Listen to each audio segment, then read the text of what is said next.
release talk of this workshop, which is going to be given by Halburd from University College London, and Rod's going to tell us about local and global branching of solutions of differential equations. Okay, thank you very much. So firstly, of course, let me thank the organisers for the invitation to speak here, but also just for organising such a wonderful meeting.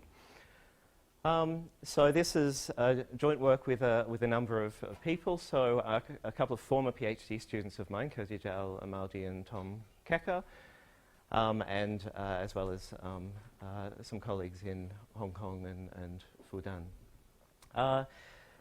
In the beautiful series of talks that Peter Clarkson gave on the Painlev equations, he mentioned this idea that the Painlev equations were discovered in really looking for the Painlev property. Okay, so for looking for differential equations where the singularity structure of the solutions are particularly nice. Okay, so this talk is really going to take that idea and explore it in a number of different directions.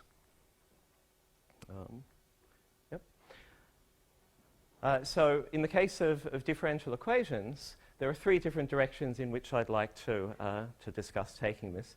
The first idea is usually with the Painlev property, we look at a differential equation, we look for branching around movable singularities, and if we find it, we throw it away.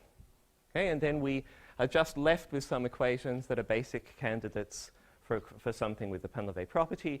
Usually that's enough, actually, and you can recognize the equation possibly after some kind of a transformation. So the first direction I'd like to take that idea is really to look at differential equations where not all the solutions have a nice singularity structure. So it's no longer going to be enough to just look at some local series expansion of some generic solution, see some branching, and throw the equation away. Okay, we're going to have to stick with one solution, try and use some kind of global properties, and see if we can pull out some special solutions that have nice singularity structure when the general solution doesn't. The second direction I'd like to take this in is related to the proof of the Painlev property. Okay, so as I said, typically what would happen is that you would look for necessary conditions for the absence of branching. You'd throw a whole bunch of things away, and then you end up with a list that basically is the list. But in many cases, you can solve the equations explicitly because they're given in terms of elliptic functions.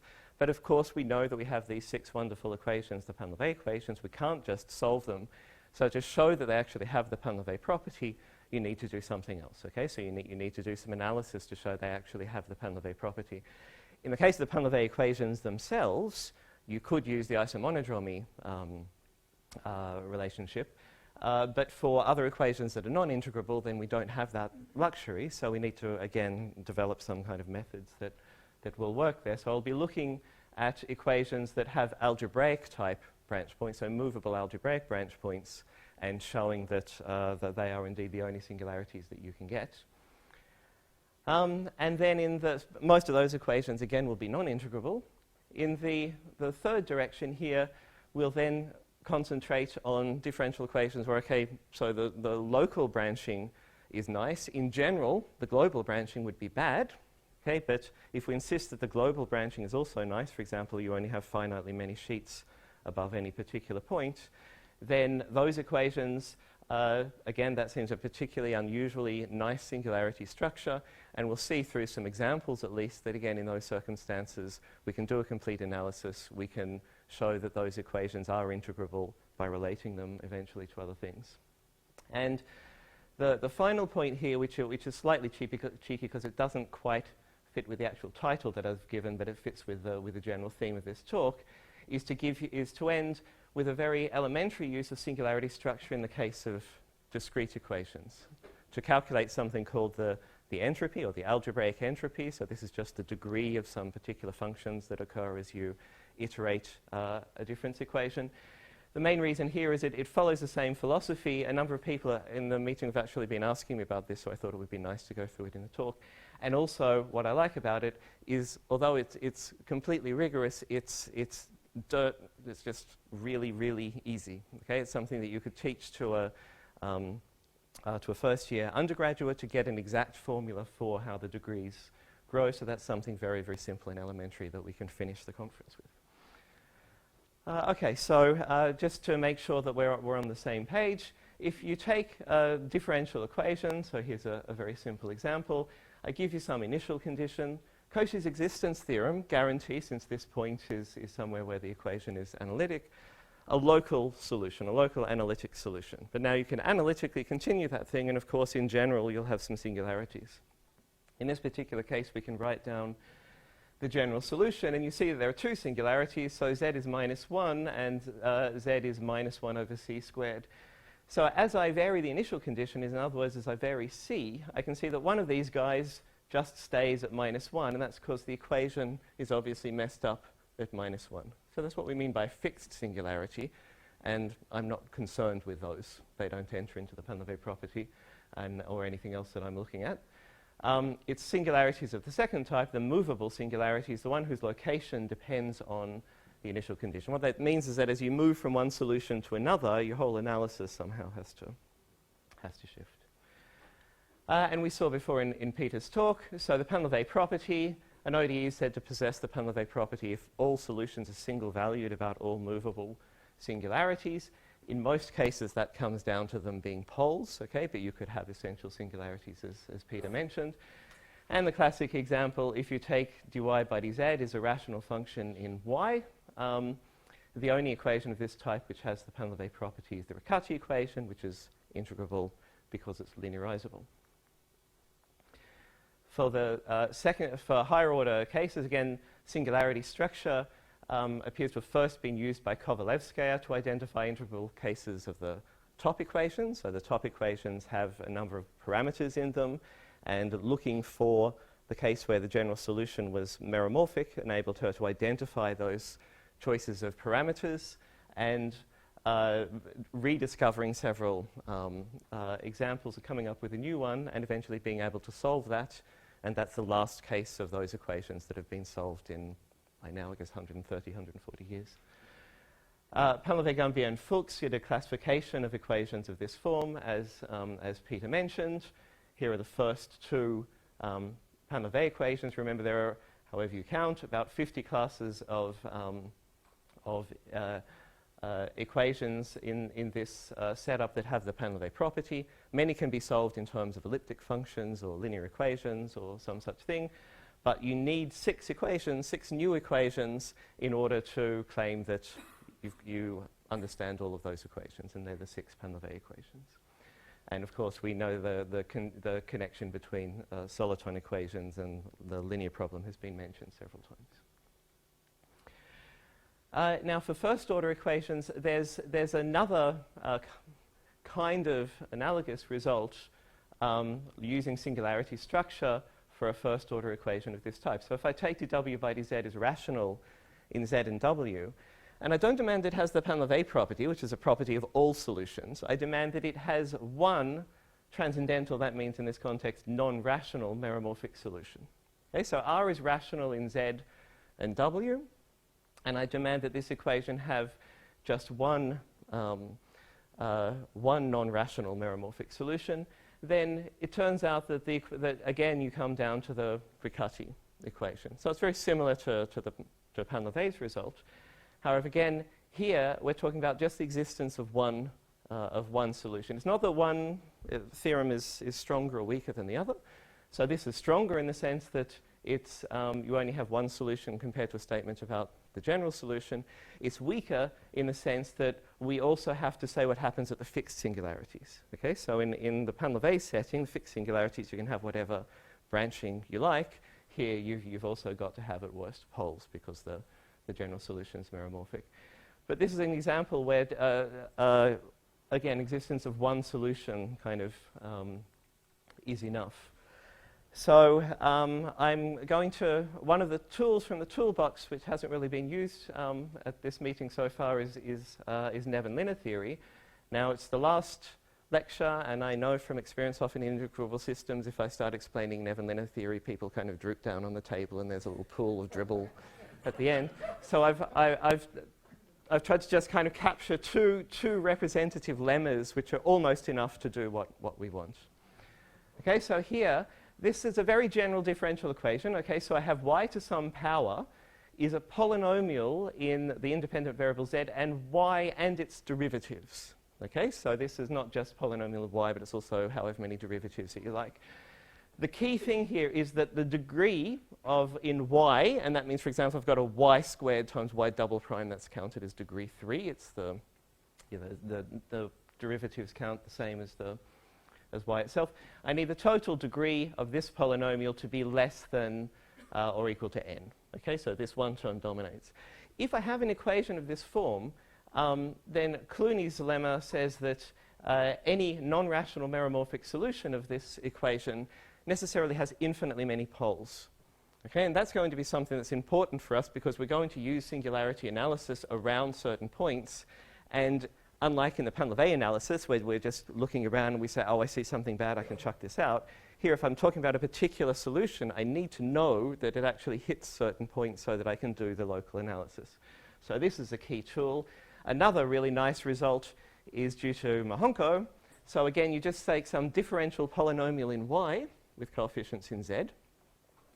You choose any constant a, and you substitute it into y, and you just make sure it doesn't satisfy this equation. Okay, so as long as it doesn't satisfy this equation, that particular value of the constant, then I'll know that y actually hits that value infinitely many times. Okay, so there are all different ways of quantifying this in much, much fancier ways, okay, but for our purposes, most of our purposes, this kind of thing will be enough. Okay, so I'm going to talk about differential equations by and large with rational coefficients, non-rational solutions, and I'm going to have lots of points that I get to play with, okay, although we can do much better than that, but this is just the easiest way to state it. Let's come back to a kind of a calculation that Peter did. So Peter looked at the first Painlev equation, so I'm looking at the second Painlev equation. Okay, so let's look at differential equations of this form. P and Q are going to be, F and G are going to be analytic at some point for this, because I'm going to use this calculation for two purposes. If we look for a series expansion, you can kind of see, just as Peter did, if y is getting big, then these two terms are going to dominate. We'll have simple pole type behavior. We'll substitute in a Laurent series expansion now and see what we get. Okay, so we'll see that to leading order, I have residue plus minus 1. And you crank the handle, just as Peter did in his example of P1. And you'll get a recurrence relation in general that has this form, where P is a polynomial. And so the usual thing, okay, so I can calculate A1, A2, A3. But then there's a problem when n is equal to 4. There's a resonance. And the right-hand side is what it is, and you've got no control over it. So it gives you a constraint on F and G. And that constraint turns out to be this thing here. Okay, so this is a constraint that exists at the point z0. And again, I still have epsilon, which is the memory of these two solutions. So if we were doing, I think I've repeated it on the next page. Yes, I have. So if we're doing Painlev analysis here, it would be, again, enough to kind of say, well, I need this condition to be satisfied for both choices of poles and for all z0s, because it turns out that if I can't extend that thing as a Laurent series, I need to add in log terms. So that means I found a solution, it has some branching. In our case, that's not enough. So that's one way of looking at it. In the other way of looking at it, if I'm looking for transcendental meromorphic solutions of this, just one, then I'd need to know something about when I can use this particular piece of information. So using one of the things I wrote up before, so Clooney's lemma, because I can write this as y cubed is equal to something that's no more than linear in y and its derivatives. I know I have lots of poles, so I know that this condition must hold at, this condition must hold at infinitely many points, but I'm not guaranteed to have those choices for both epsilons. If I do have it for both epsilons, it will again give me the second Painlev equation. Okay, so I'd have the same conclusion that we had with Painlev analysis. But it's possible that I only have one type of pole. And so then you can play a certain game that I'm not going to go through. You construct some other object then that you can ultimately show as small. And then you can see that in the cases where I only have one type of pole, actually y turns out to solve a first-order equation, a Riccati equation. So here we have a use of, again, singularity analysis to find not only when the equation itself has all the solutions really nice, but you find other solutions that have nice properties. And in this context, you can claim to have done a classification and you found all of them. Okay, you can show that there's nothing else. These are the only possibilities, and that's the main tool here. So in the game of looking for special solutions, I guess for putting it another way, there are essentially two games in town. Okay, so there's that give you something really systematic, where you can say, I've done some kind of a classification, I've found all things with a certain property. So we have the symmetry method, which is very powerful, but for example, it won't detect something in general like a Painlev equation.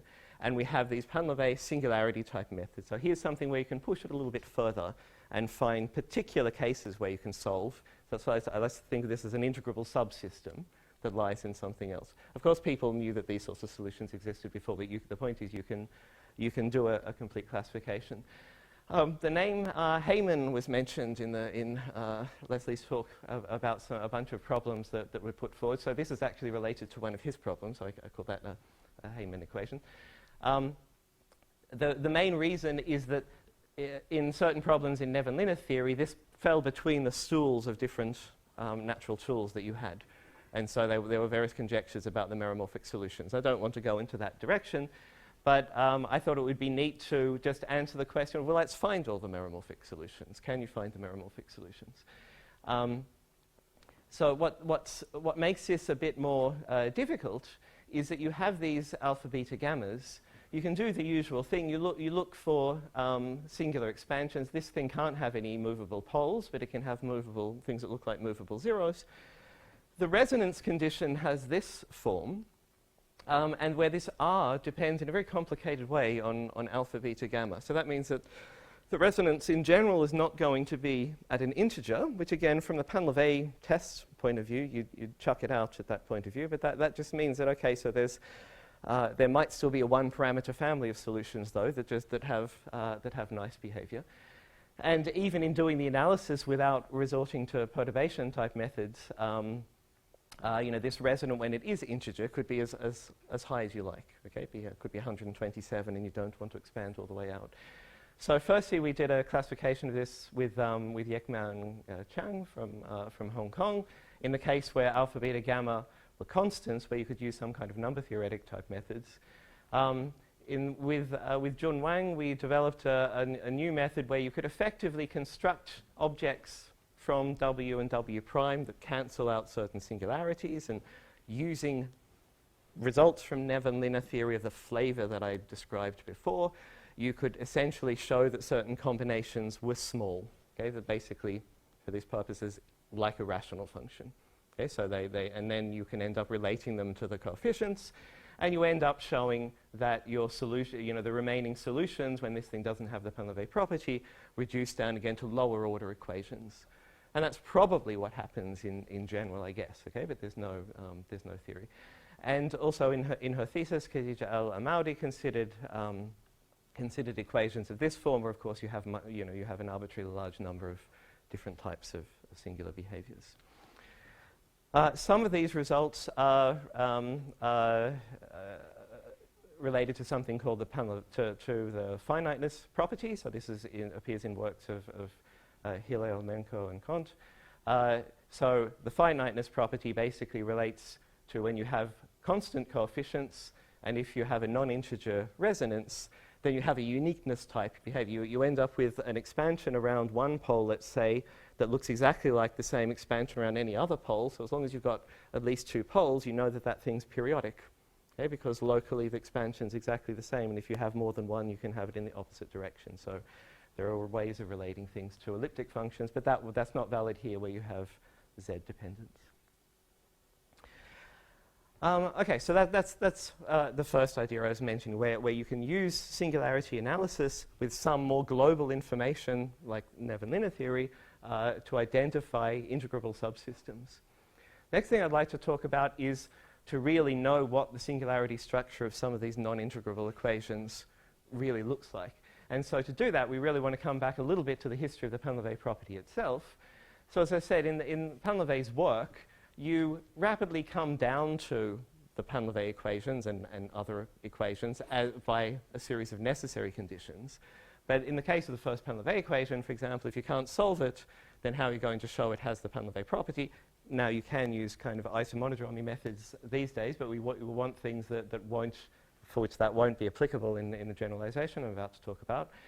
Painlev himself provided a proof, but there were gaps in it, and those gaps persisted in the literature for quite some time.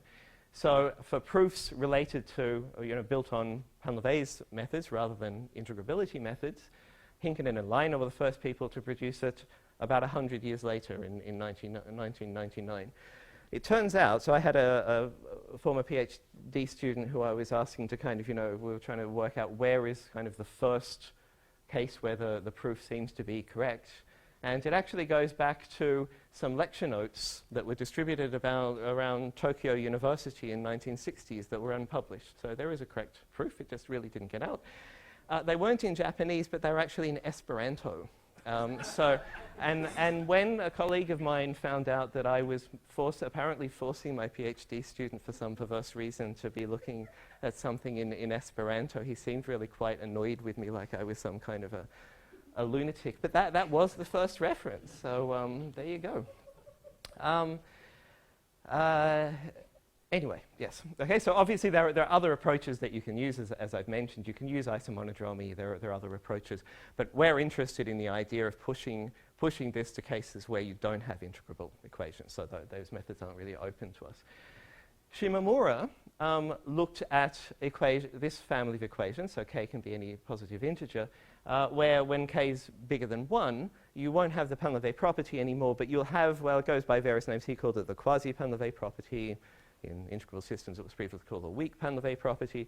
So here, all of the singularities that you can meet by analytic continuation along a finite path will be algebraic. Okay, so they'll have, they'll be a power series in some fractional power of z minus z naught, which locally means that they're nice, but actually, as we'll see later, globally they can still be really messed up. And that's the kind of direction I would like to push this thing in. Again, for first-order equations, things are much simpler. So if I take a polynomial in 2 variables, that's basically going to be our differential equation in a second, then the only movable singularities that you can get of such an equation are algebraic. Okay, so in the first-order case, it's very simple. They're the only movable singularities you can get. It's much more complicated for higher-order equations. The main tool here is Painlev's lemma, and Painlev's lemma is basically just a souped-up version of the Cauchy inequality, Cauchy existence and uniqueness theorem, noticing that you can develop a lower bound of the radius of convergence. Okay, so if I have a differential equation, and I have some path on which there's a sequence of points, and I know that the solution y on that sequence of points is approaching some limit, then I can get an overall lower bound, a non-zero lower bound on the radius of convergence of all the series expansions I get around here by Cauchy. And of course, eventually, you're just going to hit some region where you'll actually cover the point at the end. So then we know that the equation must be, the solution must be analytic at the end point.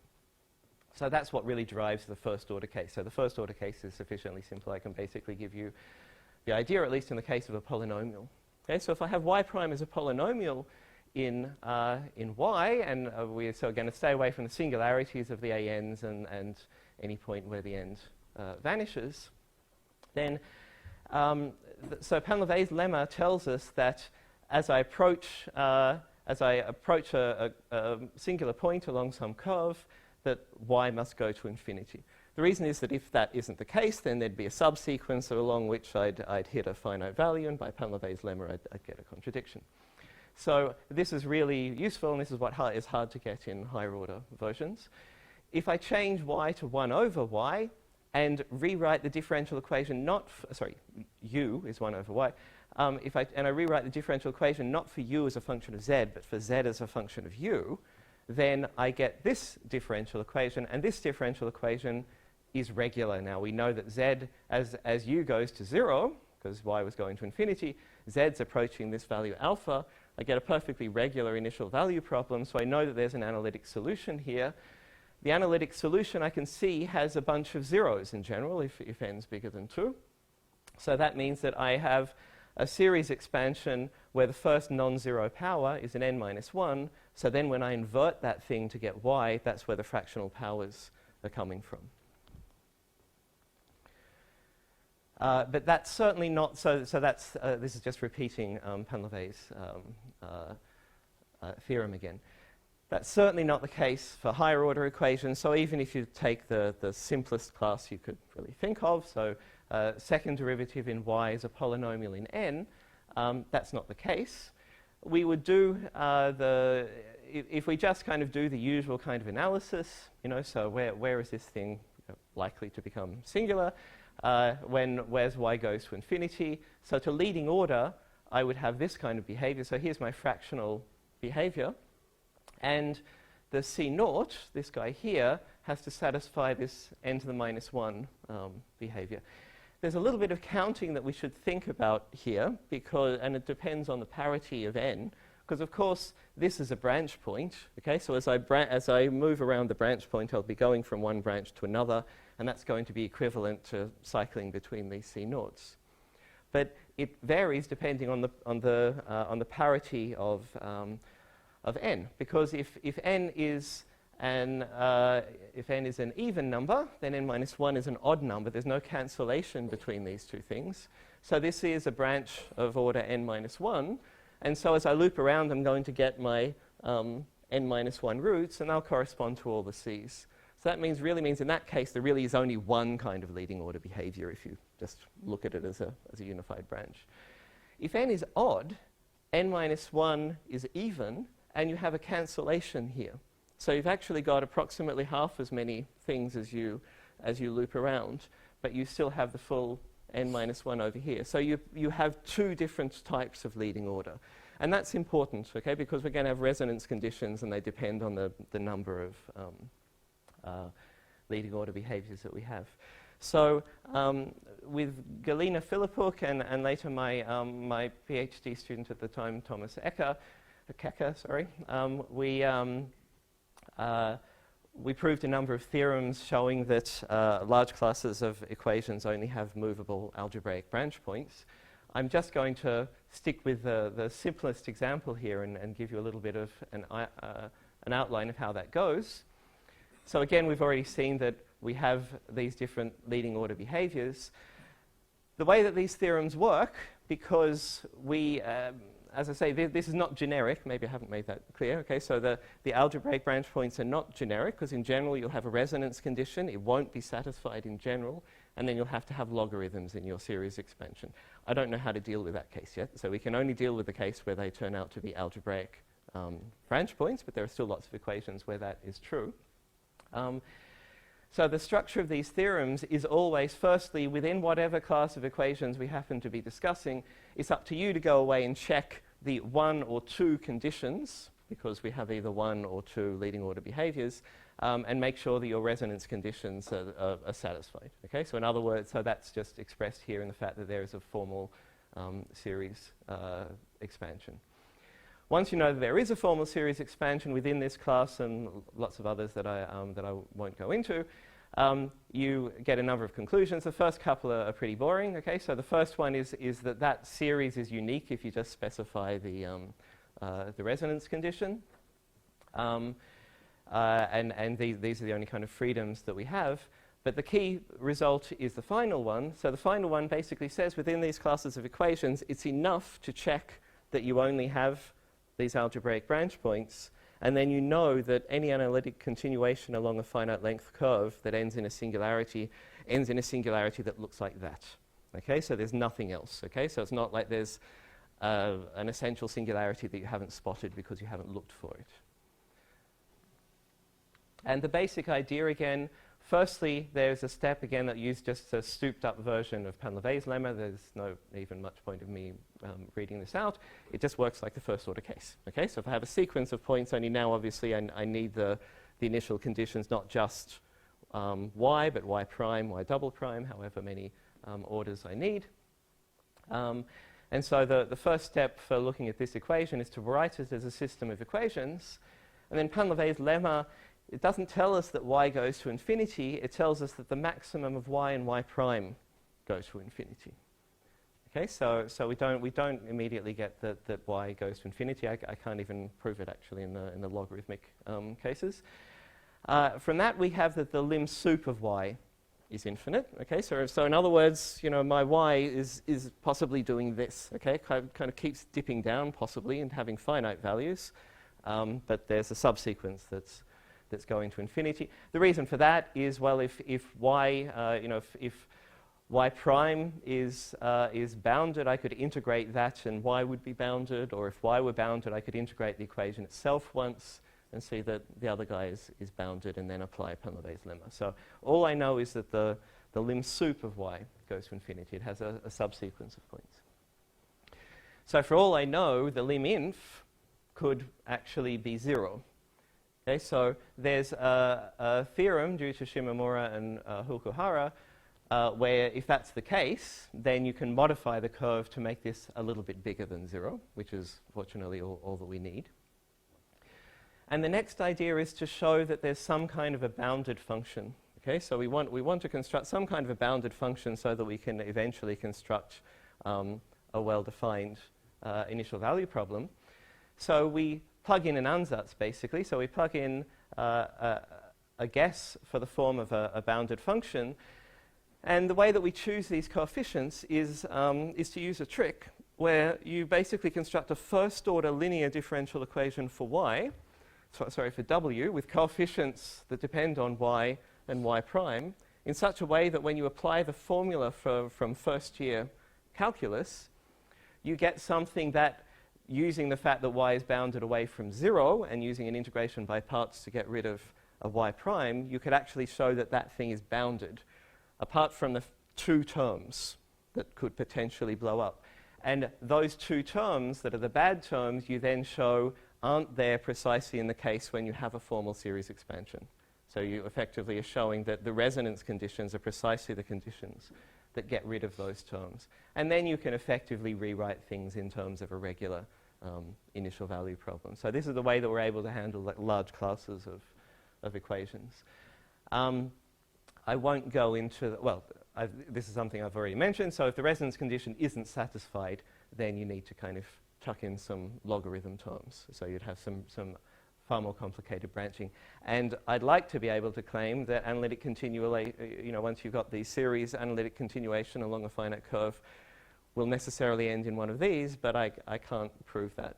One thing that's clear is that because I could wind around, if the path winds around in a really, really complicated way, I could actually make the log grow much larger than this term, which means that any method of estimation must somehow be sensitive to the curvature of the curve that I'm on, and none of the methods that we've used so far. Is that true? So there are various generalizations. I won't go into them, but we've looked at a number with Galina Philippuk, and Thomas Kecker went on to consider a number of different generalizations, including a nice class of Hamiltonian systems where the same ideas work. He had to modify this curve lemma of Fukuhara and Shimomura. So again, I won't write the details, but these theorems are general enough, for example, to reduce the proof of the Painlev property for all of the Painlev equations to merely checking the existence of the series expansions. So it's enough. Okay, so that's the situation with local branching. Okay, so there are a bunch of differential equations, so they're not generic, but there's a very large class of them, for which you can show that all of the singularities that you'll meet are finitely branched. Okay, they're just algebraic branch points. That might sound like the solutions are quite trivial, but that's certainly not the case, because in general, I could have just a cube root branch point, so I can imagine standing here and looking around at my nearest branch points, and there's one over there, and there's one over there, and you take a little bit of a walk, and you loop around that branch point, and now you're on a different sheet. And these other branch points could be a little bit closer together, and then you can choose some other path and walk around that, and you're on another sheet, and the branch point comes closer. So locally, everything's finitely branched, but globally, generically, things are still going to be infinitely branched and therefore presumably horrible and not integrable. So a natural question to ask is, when could I have something that's not just locally but finitely, but globally finitely branched? And there's a very natural class of functions for which this is true. So these are the algebraic functions. So a function is called an algebraic function if it solves a polynomial where the coefficients are meromorphic functions. Okay, so this is the simplest kind of global branching that you could get. So a natural question then, of course, is if I'm looking at some differential equation, when can I have solutions of this type? And is that something that we would expect to be connected with integrable systems? Certainly some of them you would, because this is exactly what would happen if you start off with a differential equation and you make a stupid change of variables. Okay, if you just start off with a differential equation and now you let your nice variable be a polynomial in something else, you've destroyed the Painlev property, but you will have one of these equations. It's not clear whether all such solutions would indeed unpack in that way, or whether there could be something else.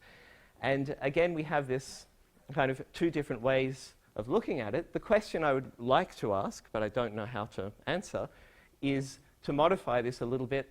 If I've got a differential equation, to let the a's be branched at fixed singularities. That would be the natural thing. And then ask that all the solutions are of this type, where the a's are no longer meromorphic, but they're functions that are meromorphic on the covering surface once you've punctured all the fixed singularities. That, I think, is the most natural from the integrability, but I don't know how to solve that problem. But I can do the case where it's genuinely meromorphic, because there's a version of Neven-Linne theory that works for algebraic functions. In fact, Malmquist's work is in the 1920s, I think, so it's more earlier, and it's actually before Neven-Linne theory.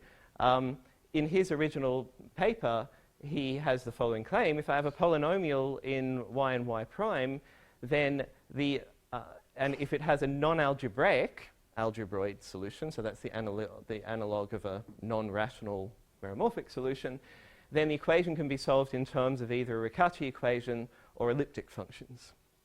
Now, there's some dispute as to what shape this theorem is in. I'm not sure that anybody, I haven't seen anybody who can really see how it works. But different cases of it have been have been repaired.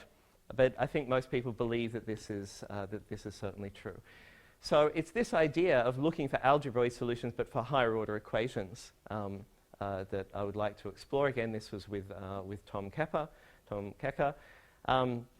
Again, this algebra Painlev property is what I was referring to before. If I allow branching at fixed singularities. And this is also related to something introduced by Kruskal and Clarkson, where the Pauli-Painlev equation was to make sure that you didn't have dense accumulations of branch points. Let's have a look for some algebraic solutions. Let's start off with y double prime is a rational function in y. And I'll take the simplest type of algebraic function, so it's going to solve a quadratic equation. So firstly, I know that such a thing can only have square root type branch points. So local analysis is enough to show that my equation really has to look like this. Okay, so the power 5 here means that as y goes to infinity, I've got some fifth power. That's going to give me a square root type branch point, or lower will get rid of the branch point altogether. And these will give me finite values for which I could have a square root type branch point. One extra piece of kind of thinking, the fact that, well, in this case you have the quadratic formula, okay, that I could only have one such term where I can have a branch point, so I end up dropping in this form. I can do a simple shift, and the equation that I'm left with is this equation here. Okay, so now we're asking, when does this equation have the the algebraic Painlev property, or more precisely, when does it have an algebraic solution, non-algebraic algebraic solution? So the first thing that I can do is take the equation up here, differentiate it a couple of times. That's going to give me expressions for y prime and y double prime as rational functions in y, p, q, and their derivatives, the derivatives p and q only. Substitute that expression back into my equation, and now use this equation to eliminate y squared, y cubed, and so on. So by doing that, I'd end up with something that's a bunch of expressions in terms of the p's and the q's times y plus a bunch of things involving the p's and the q's is equal to 0. And now we use the fact that this is irreducible, so y does not satisfy a lower order equation with meromorphic coefficients, but I just wrote down what looks like a first order equation with coefficients, so the only way that could be true is if those two terms vanish. That gives me two different differential equations for p and q. Neven-Liner type arguments tell me that p has to be small, okay, something like a rational function, and that's enough to then fly. You can identify what p has to be in terms of these coefficients, and then I have the fact that q now is a meromorphic equation, a meromorphic solution of a certain equation. Same kind of analysis, a bit more involved, but with what I was mentioning before, we'll show that that equation either reduces to elliptic functions, or it solves the full P4 equation, or it could be the full P4 or special subcases of it, or a Riccati equation. Okay, so again, there are ways of looking for these simple branchings, but it involves some more global information than you get from just looking at local expansions. Okay, I can't see how to do it from just local expansions. I need some global information to tell me certain things like this. So that was the end of the differential equations. As I mentioned, I just wanted to say something about discrete equations. So the common theme here, again, is singularity analysis as a way of detecting integrable systems. It's not connected with the tools that I had before, apart from the fact that the way that this was first discovered was using methods that we'd been using in applying Neven-Liner theory to discrete equations, and realizing that actually tells us something that's much, much simpler if we just iterate in a simpler way. So we're talking about discrete equations of this kind of form. Okay, so I have 3 points. They're nonlinear. This equation, I think Peter might have even mentioned, first appeared as a partition function. It has an isomonodromy problems. It has all the hallmarks of the differential Painlev equations, has continuum limit to the first Painlev equation. There are other examples of equations developed in different ways. A natural question, though, is unless you got this from an integrable system somehow, how would you know? Is there some kind of an analog of the Painlev property? And there were various games in town. So one of the first games is connection between growth of various properties and integrability, in particular algebraic entropy. So in its simplest form, provided that I don't kind of hit full-on infinity, we can do the following. So imagine that I give you initial conditions y0 and y1, and I just keep iterating this equation. Okay, so y2 would be a rational function of y0 and y1. y3 would be a rational function of y2 and y1, but therefore that can be rewritten in terms of y0 and y1. So in general, the nth iterate would be a rational function of y0 and y1. And the game to play is just to ask, how does that grow? Okay, how does the degree of that rational function grow? In general, it grows exponentially. For these nice equations, it grows polynomially. But that's, in general, that's been claimed to difficult to prove rigorously, but this is exactly what I would like to address. The other approach, which looks a bit more like the kind of Painlev analysis we've been doing, is to look at singularities. So here, there'd be a singularity, for example, when yn is equal to 0, and I can ask myself, what happens as I go through that singularity? Generically, we keep bouncing to infinity and back, but if something special happens, then that stops, and that's what's called singularity confinement. As I mentioned, Mark Halburd, Ben Herbst, and I actually applied some Neven-Liner theory, but that we're not talking about. You can see that this slide came from another talk. Sakai really has a beautiful picture related to rational surfaces, all the differential and discrete Painlev equations. But again, it's an awful lot of work to place a particular equation in that setting and to extract information from it, and we'll see why.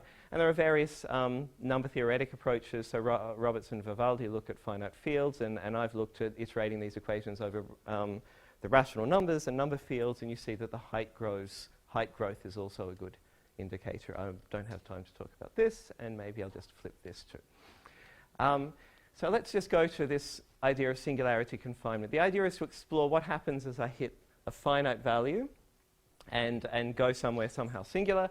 So here, if yn hits, so if I have a finite value, the only way that I'm going to go from finite values to infinity is if I first go through plus minus 1. So we're just going to perturb that a little bit.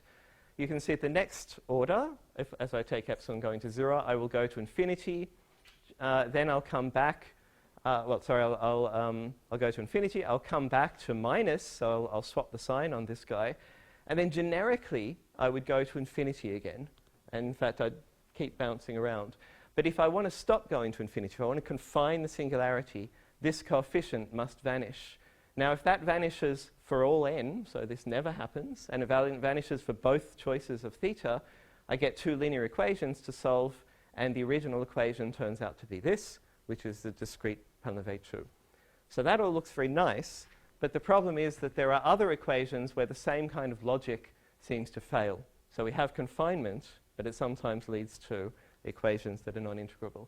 So what I want to talk about is a way of using this exactly this calculation with just one extra observation to be able to read off with no extra calculation, really, how the degree grows. So all that we really need is a very elementary idea that there's a second notion of degree. Okay, so degree of a rational function, a ratio of two polynomials once I've cancelled out the factor. It's just the maximum of the denominators, or the degrees rather, of the denominator and the numerator.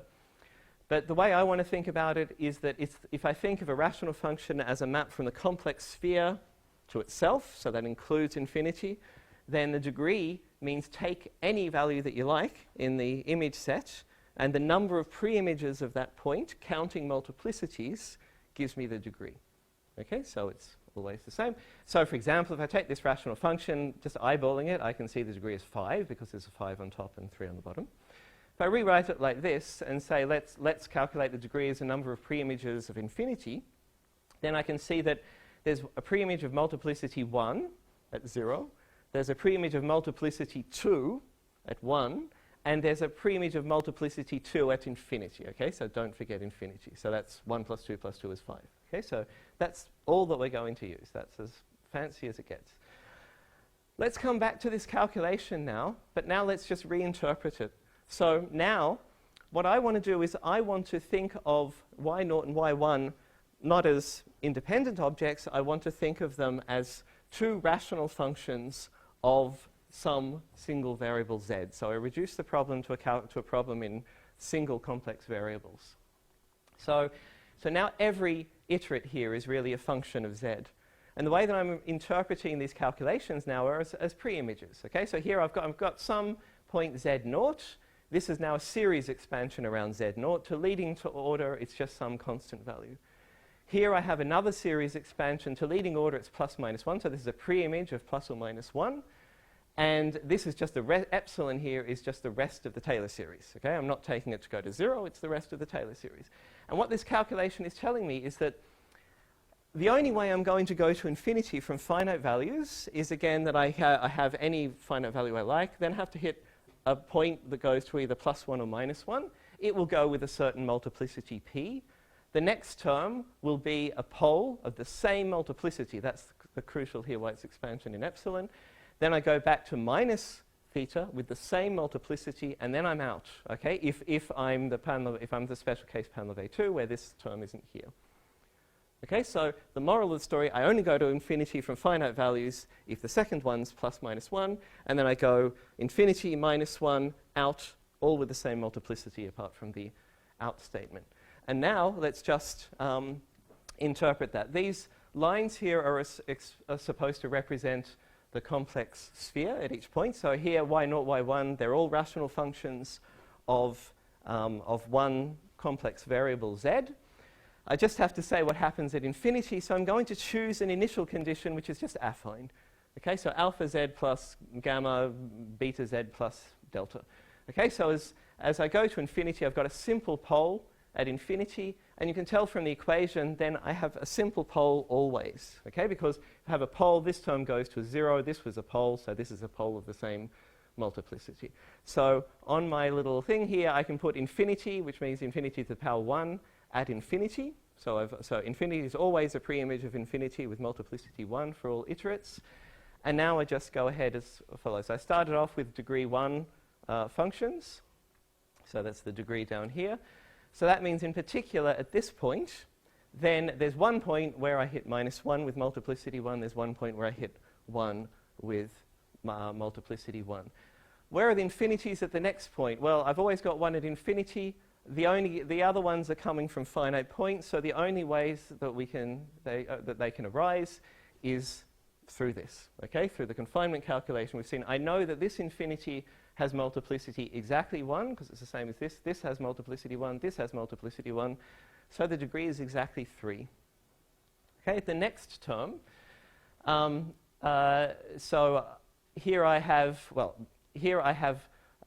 degree 3, so that means again that I hit +1 and -1 with multiplicity 3. Now it could be a triple 1 point, or it could be 3 simple 1 points, or any other combination, but it doesn't matter.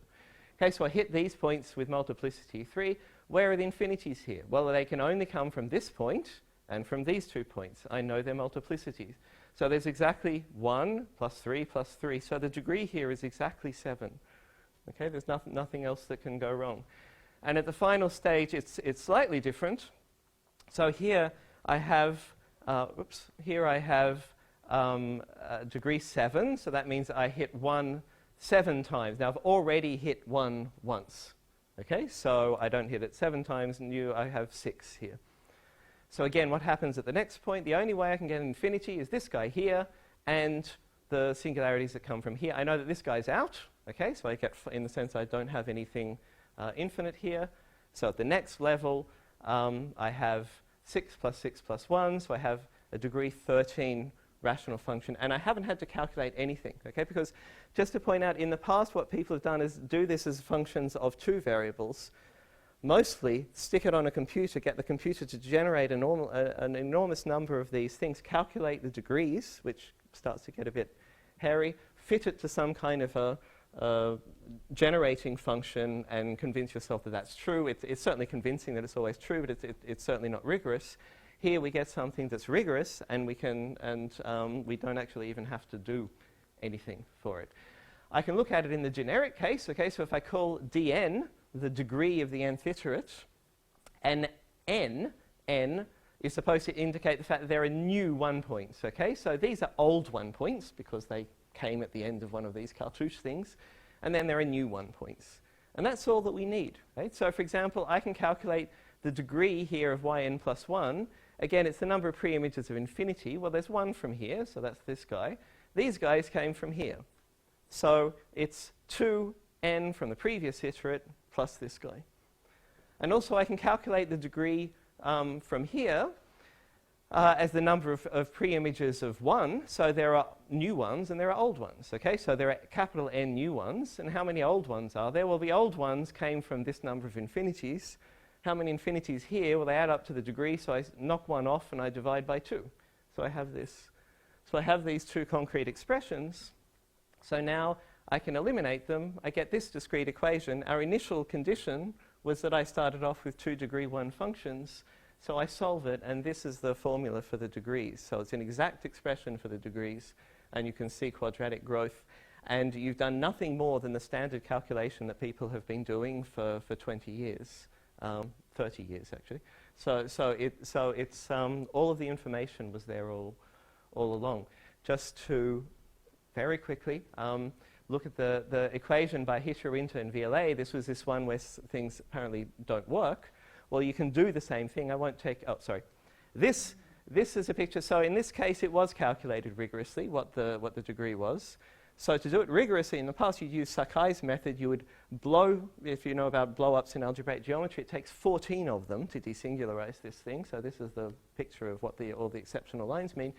And then you construct a Picard group, and then you calculate the eigenvalues of the Picard group, and then you can see how the growth goes, and you come up with this value. Of course, people already knew this from the method that I described before by fitting it to some computer things. But to have something, this was the first case that was rigorous. Or you could just do this. You have exactly the same pictures I've had before. I don't have time to go through it. But you have a couple of expressions for the degree, just like I did in the previous case. You get you eliminate the d's, sorry, you eliminate the n's, okay, you write out this identity and you stick it in here. You get a slightly different looking linear equation. You have the same initial conditions. This is the formula for your nth iterate, and again, you can see this factor of growth. So it's really trivial, okay? There's nothing fancy here at all. And well, I've got, I'm out of time, so I think I'll just leave it there. Thank you.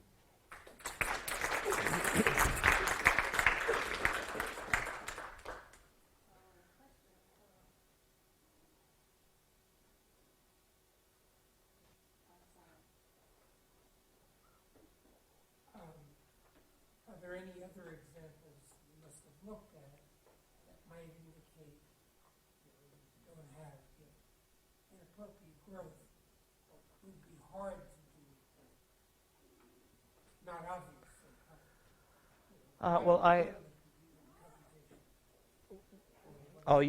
So could we do something this way that it would be hard to do computationally? Well, the advantage of this is that you can have arbitrary coefficients, right? So with this we have these formulas that come from the singularity confinement calculation, and you can ask yourself what happens if this is true or not. So there might be special parameters, whereas if you just stick it on and it's very sensitive to that. So if you just stick it on the computer, you might miss that. If I were to stick it on the computer again, I wouldn't use the rational functions approach. I would use the rational numbers approach, and you look at how the height grows. That's much quicker. But still, you have to fix the coefficients to be, in that case, rational numbers, and you have to fix them to be something. I've got a PhD student at the moment, Kian Cheng, who is looking at this kind of analogously to what I was looking at with the differential equations, where are there subclasses of solutions of equations that may or may not be nice, where the growth is different, where you have lower growth. Because as you can imagine, well, even in the Painlev cases, there are these Riccati type solutions. And that really means that you're not starting with generic rational functions, but you're starting with particular ones, which means that there's an algebraic condition relating y0 and y1, and then that's going to lead to lower growth, and then that would presumably come down to some discrete Riccati equation in the end.